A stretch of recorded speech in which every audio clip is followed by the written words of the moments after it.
মার্কা আমি ব্যক্তি দেখে দেব। মার্কাটা বড় ইস্যু না। একটি ভোট দেবো, মার্কা ভোট দেবো। ব্যক্তি নাকি মার্কা, বিষয়টি নিয়ে চলছে নির্বাচনী বিভাজন। আসন্ন 13 জাতীয় সংসদ নির্বাচন দিয়ে দেশ জুড়ে বলছে নির্বাচনী হাওয়া। কাকে বেছে নেবেন এবারে ভোটাররা? গণমানুষ কি বলছেন তাদের কথা শুনতে আমরা পৌঁছে গিয়েছিলাম উত্তরের জনপদ রাজশাহীর গ্রামাঞ্চলের চাষতল থেকে শুরু করে রাজশাহী নগরীর ব্যস্ততম এলাকায়। শুনবো তাদের মতামত, গণমানুষের কথা। থাকুন আমাদের সাথে। আমার মতে মনে হয় প্রার্থীটা হচ্ছে মেন ইস্যু, কারণ আমরা যাকে নির্বাচিত করব তার চরিত্র, গুণাবলী এবং সার্বিক বিচার বিশ্লেষণ করে আমরা করব। এটাতে মার্কাটা বড় ইস্যু না। আসলে যে লোক সৎ, যোগ্য, তার ভিত্তিতে তাকে নির্বাচিত করা উচিত বলে আমার মনে হয়। সেহেতু প্রার্থীটাই আমার কাছে মেন ইস্যু। ব্যক্তি ভোট দেবো, মার্কা ভোট দেবো। ধানের পিঠের প্রতীক যাইলে আসবে, মার্কা ভোট দেবো, মার্কা। সে মার্কা ভোট দেবো। আসন্ন জাতীয় সংসদ নির্বাচনে একটি সংসদীয় এলাকায় যে ব্যক্তি মনোনয়ন পেয়েছে তার বিভিন্ন গুণাবলী দেখে এবং অত্র এলাকায় যে সমস্যাগুলো রয়েছে সেগুলো সমাধানের তার কীরকম তৎপরতা, এই সমস্ত বিষয়গুলো বিবেচনা করেই তাকে নির্বাচিত করা যেতে পারে বলে আমি মনে করি। কারণ হচ্ছে অনেকদিন ভোট দিন, অনেককেই ভোট দিয়েছি, ব্যক্তিভাবে দিয়েছি, মার্কাদোকে দিয়েছি। দেখলাম যে বাংলাদেশে তারা কি ঘটনা ঘটালো।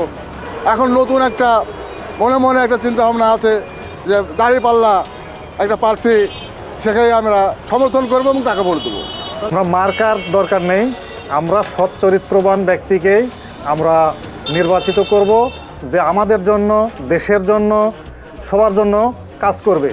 আমরা তাকেই ভোট দিব বা তাকে আমরা নির্বাচিত করব।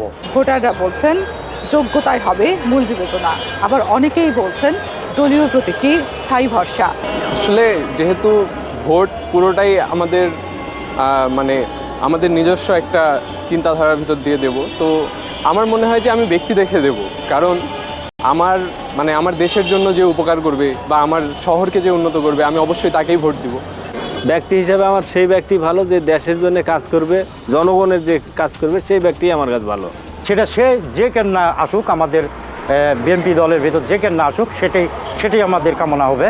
সে কে আসবে না আসবে সেটা দেখার বিষয় নিয়ে আমরা ধানের শীষ প্রতীকে মার্কায় ভোট দিব। যেহেতু একজন parliament member higher educated person হয়, তার বিভিন্ন যোগ্যতা থাকে, অনেস্ট এবং রেসপন্সিবিলিটি পার্সনকেই প্রার্থী দেওয়া হয়, মার্কা দেওয়া হয়। সেক্ষেত্রে ব্যক্তি ফ্যাক্ট না, সেখানে মার্কার অনুযায়ী তারা বিভিন্ন কাজ করে থাকে, দলের জন্য কাজ। মার্কা দেখেন, আমি যদি দলে ভালোবাসি, যদি আমার মন পছন্দ, যদি কোনো ব্যক্তি যদি ভালো লাগে তাকেই ভোট দেব। আর যদি ভালো না লাগে তাহলে দলের ভালোবাসবো, ভোট দেব না। ভোট ভোটের টাইম হয়েছে, আমার দিতে হবে, এই তো হলো দায়িত্ব। এখন ভালো মন্দ আমার বাইসি নিতে হবে, এর মধ্যে ভালো মন্দ দেখতে হবে। জামাত হোক আর বিএনপি হোক, আমরা গ্রামের লোক, যেটি ভালো হয় আমরা সেভাবে আমার দেখতে হবে, এটি আমার কর্তব্য। নির্বাচনী পরিবেশে দ্বৈত প্রবণতার চিত্রই ফুটে উঠেছে। মাঠ পর্যায়ে জরিপের মাধ্যমে আমরা তেমনটি জানতে পেরেছি।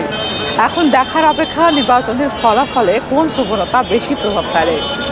সাথেই থাকুন প্রিয় দর্শক, আমরা আসছি 13 জাতীয় সংসদ নির্বাচনের অনেক আয়োজন নিয়ে।